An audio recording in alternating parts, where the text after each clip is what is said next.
Hey, good morning and happy Easter. This goes out to all of you who are youth of OCC and beyond.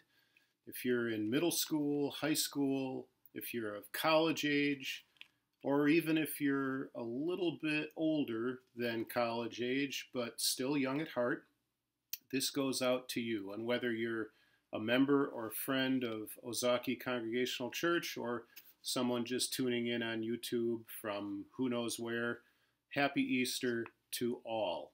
This obviously is one of the highest, holiest days in the Christian calendar. In fact, a lot of folks would say the highest and holiest day in the Christian calendar, even above Christmas. Easter is a big, big deal, and we'll talk a little more about that as we go here today. But obviously, this is a strange Easter. Things are kind of weird. Normally on Easter, we would be together at church. We would be singing and praying and celebrating all together. This is obviously not that kind of an Easter. This is a strange one. But at least for me, weird is starting to almost feel normal. I don't know about you. I'm not sure where your head and your heart are at these days, but for me, it's almost gotten to the point where when I wake up in the morning and when I begin to realize, that moment when you realize what day of the week it is and what you have to do that day or whatever, and you realize that we're still social distancing and we're under a stay-at-home order from the governor and all of that, that is starting to feel normal. And that's kind of weird in and of itself, that abnormal is starting to feel normal. Well, anyway, I thought for this Easter Sunday we would have some fun together and we would do it kind of MP3 style. MP3, of course, is the nickname of our Sunday morning youth program at OCC. I thought we'd do a few little things that we often do when we're together in the youth room at MP3, and we're going to start with the Sunday funnies. So I'm going to put a 5 little graphics up on the screen for you and let you absorb them. This first one you can see here is from St. Paul's United Methodist Church. I don't know what city that's in, but anyway. And their sign from a few weeks ago said, "No worship, March 15th and 22nd. The Lord is a sun and shield." And that's a quote from Psalm 84. And then at the bottom it says, "But wash your hands." And of course, all sorts of people have been telling us to wash our hands over these last few weeks, more than ever before. This next one says, "Church, where 2 or more," and then in parentheses, "but less than 10, are gathered."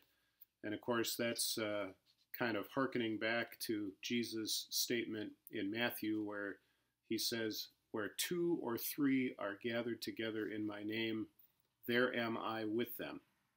Well, in this case, somebody made this sign and did a takeoff on that. Okay, 2 or 3 are fine, but no more than 10 under the current social distancing guidelines. This next one harkens back to a story of Jesus and his disciples putting money into the temple treasury. In Luke 21, there's this little story of that. And as people are putting the money in, they spot a widow who clearly is poor, clearly has very little economic resources, right? And she puts in 2 small copper coins. We would think of them as like 2 pennies, 2, of the lowest value coin. And yet Jesus says to the disciples, she's put in more than all the rest because she gave out of her scarcity. She gave most of what she had to live on. Whereas a lot of these other much richer people, they may have given more in absolute value, but as a percentage of what they had, they gave less than this widow. And in this graphic, of course, it's kind of a funny play on where we are as a country right now, where maybe the greatest love of all would be offering somebody your final roll of toilet paper and putting that in the offering plate. This next one here, a lot of you have been doing things on Zoom lately, as have I. Frankly, more Zoom meetings than I ever thought I would, experience in a lifetime have happened in these last few weeks. Some of you maybe are even doing some of your schoolwork on Zoom. And here this graphic sort of says, well, what if the Last Supper had been held by Zoom? And there you see Jesus all alone. And there you see up at the top the little tiles, the little smaller pictures of the disciples who may have been following along from a remote location if they had been subject to social distancing on the night of the Last Supper. And this final one is a little meme, little baby Yoda there, as you can see. I've almost completed my 90-day trial of the year 2020, my 90-day free trial period. Now, how do I cancel? And wow, that one sure resonates. I mean, it's funny and it's clever, but it also sure resonates. This 2020 has been a weird year, obviously, and especially these last few weeks, right? I mean, the Super Bowl was like 70 days ago, and yet it feels like a year ago or more. This has been such a strange time, and a lot of us, I think, are maybe mentally thinking back to Christmas or New Year's and thinking, boy, 2020 has been a bit of a dud. I would be willing to do a restart or a reboot and just forget 2020. Even though, by the way, for those of us who are sports fans, that Super Bowl I mentioned 70 days ago was for once a good one. And I don't mean the halftime show or even the commercials. I mean, as you'll recall, the game between the Kansas City Chiefs and the San Francisco 49ers was actually, for once, a really good, exciting, engaging game, and not some dull, boring, lopsided affair. So anyway, let's move on then to this week in Christian history. One little item for you, and on a lot of these things today, if you guess right or close to right, make a note of it. Jot it down, on a piece of paper, or put a reminder in your phone. When we are able to be together again in person in the youth room, whenever that happens, then you'll be entitled to some wonderful candy prizes based on your guesses. So don't lose track of this. Okay, just one item from this week in Christian history today. April 9th of what year the Gestapo hangs German theologian Dietrich Bonhoeffer after discovering his involvement in a failed plot to assassinate Adolf Hitler. Bonhoeffer's last recorded words were, quote, "This is the end. For me, the beginning of life." Bonhoeffer, of course, we've talked about him before, and he's a pretty famous fellow in 20th century. I'm giving you a big clue there. 20th century Christian history and world history. So take a little piece of paper. You can pause the video here if you need to. Go find a piece of paper and a pencil or a pen and write down a year, a guess of the year in which this happened. I'll give you about 10 seconds here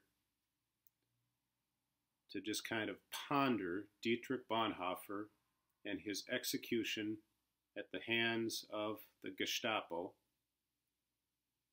And okay, that's about time. So I'll go ahead and reveal the answer. And the answer is 1945. Now, for those of you who are students of history, 20th century history at least, who have studied the World War II period, you know that 1945 marked the end of the war. So yes, sadly, Dietrich Bonhoeffer was executed at the hands of the German Gestapo just weeks before, just days really, before the prison camp, the concentration camp that he was being held in, was liberated by the Allied forces. A very sad thing, obviously, for Bonhoeffer. The liberation of the camp, of course, was an awesome thing, but a tremendous, sad irony, if you will, that Bonhoeffer ended up losing his life just so close to the time when the camp was liberated. All right, on we go to the word of the day. And again, keep that little piece of paper that you've got and that writing utensil, whatever that is, pen, pencil, marker, whatever. And here we go. It can be used, this word, as a verb or a noun. If it's a verb, the definition is to shake or vibrate, usually from shock or instability. Or it can mean to tremble or shudder, usually from cold or fear. And if it's a noun, it can mean an instance of shaking or trembling, as of the earth or moon. And synonyms, if it is taken as a verb, synonyms would include agitate, convulse, jerk, jiggle, jolt, quiver, shake, shudder, vibrate, or wobble. So go ahead and jot down your guess, mark down a word on your little piece of paper. Again, save it if you're right, because then you'll be entitled to some wonderful candy prizes when we're back together again in person in the youth room. All right, I'll give you just a couple more, maybe 5 more seconds here. I'm guessing you know this word. I know some of you that are regulars at MP3 are going to say, Rob, you always say that. You always say the word of the day is too easy and it turns out to be hard. But I'm pretty sure a lot of you are going to get this one. All right, we'll call time right there, and I'll reveal the word of the day is quake, as in earthquake. And yes, the Bible passages we're going to look at today have something to do with an earthquake, or maybe a couple. So here we go with the quote of the day. Before we get to the Bible passages themselves, the quote of the day. It, and by it, this person means poetry, is the lava of the imagination whose eruption prevents an earthquake. Now, you notice I didn't even give you an opportunity to guess this one, because this is a really tough one to guess. It's a great quote, kind of a perfect quote, but I suspect very few of you are all that familiar with Lord Byron, who lived from 1788 to 1824, a famous British poet, author, and poet. Again, the quote is wonderful. Poetry is the lava of the imagination, whose eruption prevents an earthquake. That's a really cool quote. And I just thought I'd put up on the screen for you in case maybe this might ring a bell. The opening lines of one of Lord Byron's most famous poems, a poem entitled She Walks in Beauty. Those opening lines go like this. She walks in beauty like the night of cloudless climes and starry skies, and all that's best of dark and bright meet in her aspect and her eyes. It's a great quote, very romantic, obviously, a great, beautiful, lyrical sentiment from Lord Byron. Okay, so I'd like us to look a little bit at a couple of different Bible passages today, both from Matthew. First, from Matthew 27, this has to do with the crucifixion itself on what we often refer to as Good Friday. It says, "From noon on, darkness came over the whole land until 3 in the afternoon. And about 3 o'clock, Jesus cried with a loud voice, 'Eli, Eli, lama sabachthani?' That is, my God, why have you forsaken me?" When some of the bystanders heard it, they said, "This man is calling for Elijah." At once, one of them ran and got a sponge, filled it with sour wine, put it on a stick, and gave it to him to drink. But the others said, "Wait, let's see whether Elijah will come to save him." Then Jesus cried again with a loud voice and breathed his last. At that moment, the curtain of the temple was torn in two from top to bottom, the earth shook, and the rocks were split. All right, so there's a couple of things that I'd like us to just focus on a little bit here before we move on to the second Bible passage. First, darkness came over the whole land until 3. What's that all about? Well, it's unclear. A lot of people think there was a solar eclipse on the day of Jesus' crucifixion. A solar eclipse lasting 3 hours or so? Could have been. We don't know. It could have been darkness simply in terms of very dense black storm clouds, but quite possibly something extraordinary like an earthquake. Okay. Secondly, let's take a look at this thing that Jesus says. My God, why have you forsaken me?" Just a little factoid about that. That is a direct quote from Psalm 22 in the Old Testament. So Jesus didn't just pull these words out of thin air, and he's not just basically blaming God or anything like that. He is literally quoting a psalm. And yeah, he may very well have been at the peak of his anguish at that time. You can only begin to imagine the physical torture of being crucified and all that he was experiencing in that moment. And then just another little factoid, twice in this passage it mentions Elijah. And no, it doesn't mean Eli Bursell, although I could understand maybe some of you jumping to that conclusion. But that's not who we're talking about. Elijah was one of the great prophets of the Old Testament. He does not have a book named after him the way Isaiah or Jeremiah or Ezekiel or a number of others do. But he was still a great towering figure in Old Testament history and in Old Testament prophecy. And so that's who they're talking about in that passage. And then finally, take a look at the bottom line. The earth shook and the rocks were split. Hence my selection of quake as the word of the day today and the reference to earthquake in the quote of the day. Wow. So maybe there was an eclipse during part of the crucifixion time, during part of the time Jesus was hanging on the cross, and then maybe there was an earthquake. Two remarkably extraordinary events happening within minutes or hours of one another on the very same day.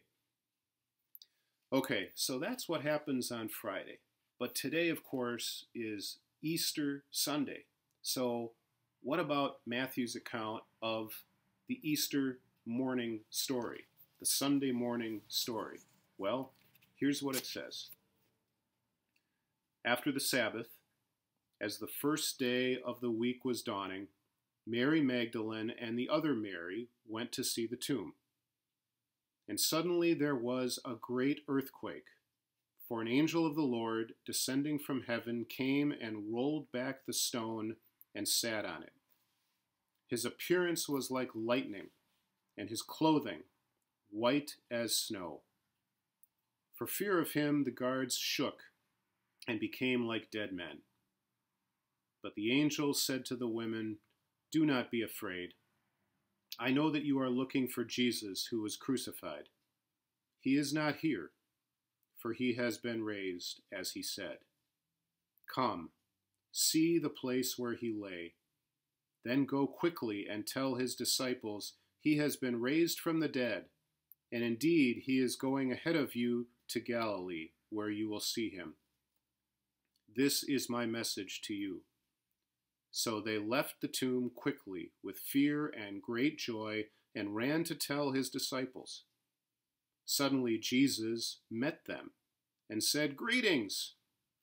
And they came to him, took hold of his feet, and worshipped him. Then Jesus said to them, "Do not be afraid. Go and tell my brothers to go to Galilee. There they will see me." So let's take a look at a few little aspects of that passage too. I mean, first of all, right there in the second line on the screen, there was a great earthquake. Now, wait a minute. There was an earthquake on Friday and now an earthquake on Sunday. Now, some of you are maybe scientifically oriented and you're saying, well, that's not unheard of. Oftentimes, if there's an earthquake on one day, there might be an aftershock, either later the same day or sometime in the next few days to come. So having a couple earthquakes, a couple of tremors occur within 2, 3, 4 days of one another, that's not so bizarre. And yet still, for us, I think symbolically, it's a pretty powerful image. The idea that at the moment of Jesus' crucifixion, the earth literally shook. It was literally an earth-shattering event to have Christ die on the cross. And then it was another earth-shattering event when Christ rose from the dead in glory, when Christ was resurrected. That's powerful for us, I think. And then secondly, it says, for fear of him, and this would be for fear of the angel, for fear of him, the guards shook. Remember, in the word of the day, the definitions included things like shaking, vibrating, quivering, that sort of thing. So it can not only refer to earthquakes, but a person can be quaking in fear. And the guards, seeing this angel, apparently were doing just that. They were quaking in fear. And we'll talk a bit more about that as we go on to this next slide here, and we see that twice in this passage, the folks that were among Jesus' friends are told, "Do not be afraid." First, the angel says that to the group of women that found the tomb empty. But then second, when Jesus appears, he says to them, "Do not be afraid." So the angel says, "Do not be afraid." And then Jesus himself says, "Do not be afraid." Don't quake. Don't shake. Don't quiver. Don't shudder. It's okay. You don't have to fear. And so as we wrap up here today, our spiritual growth targets from these passages are at least two, as I see it. First, recognize, meaning spend some time today or tomorrow, but especially today, it's Easter. Spend some time thinking about and recognizing the earth-shaking, transformative power of Jesus' resurrection. Think about all of the history that has unfolded since then. Think about what Jesus' resurrection meant for the world, for civilization over 2,000 years. The impact of Christianity, not always for the good. Christianity has had some dark and violent, terrible times, But Christianity has also been responsible for so much good, for so much service to people in need, for so much compassion and love and care. And think about how Christianity and the values of Christianity have influenced the growth of society from 2,000 years ago right up to and through the development of the United States of America, and how a lot of the values that Jesus espoused are still core values for us today. Jesus, his crucifixion, but then his resurrection, were earth-shattering, transformative events. Changed everything. And my hope is that the resurrection is an earth-shattering, transformative event for you and for me individually. That deep down in our hearts, the realization, based on the resurrection, that death never has the final word, is just unbelievably powerful.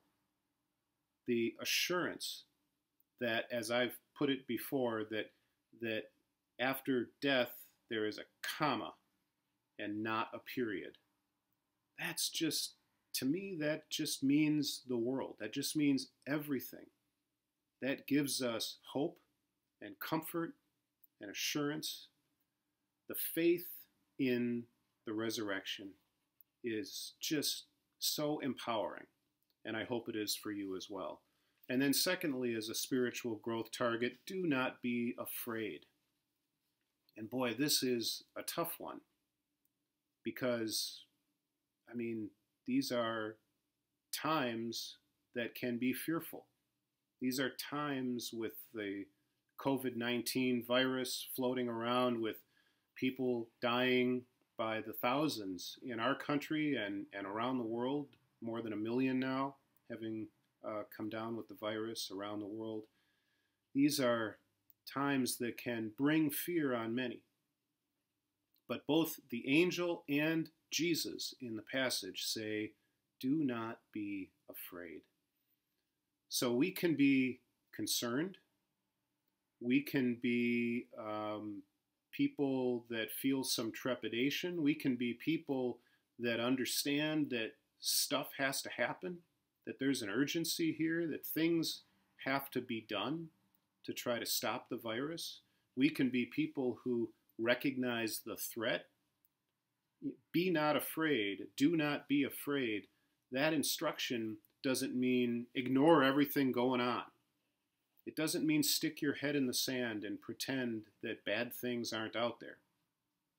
It just means that even while we see with clear eyes the threats, the dangers, the challenges, the difficulties, the injustices in the world, even as we see all that, yet we still trust in the ultimate power of God and in the ultimate promise of eternal life, which we know because of the resurrection, because of the story that we refer to as the Easter Sunday story. Before we wrap up our time together today, we certainly should close with the Lord's Prayer, I think. And I want to share with you a little tip, a little idea that I thought was fantastic that I got from an OCC member named Nancy McGivern. She told me on the phone the other day, she said, you know, everybody keeps telling us to wash our hands and to wash them well, you know, get our thumbs and get the back of our hands and do the interlacing of the fingers and all that.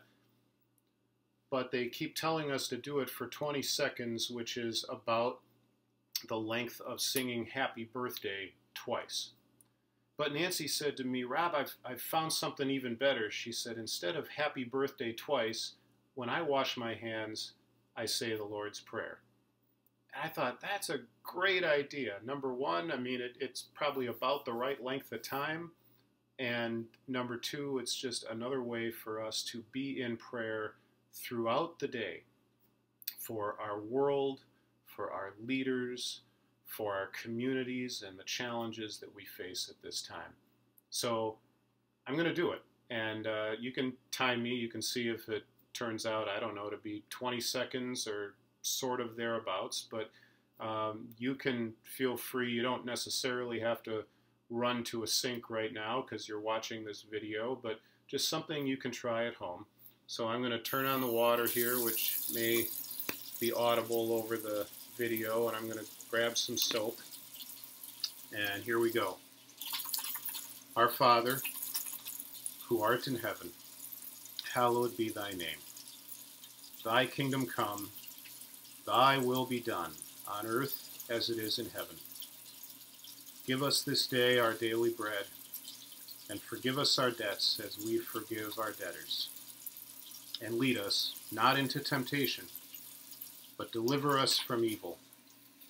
For thine is the kingdom, and the power, and the glory forever. Amen. There. Okay, so, did you time me?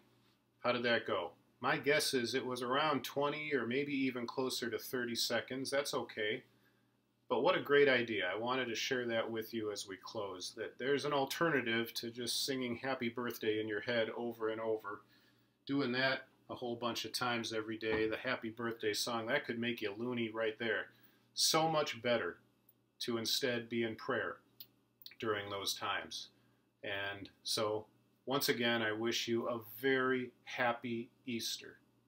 Despite all that's going on in the world, I hope that the assurance and the promise and the joy and the ultimate hope of the resurrection is in your heart and in your mind today.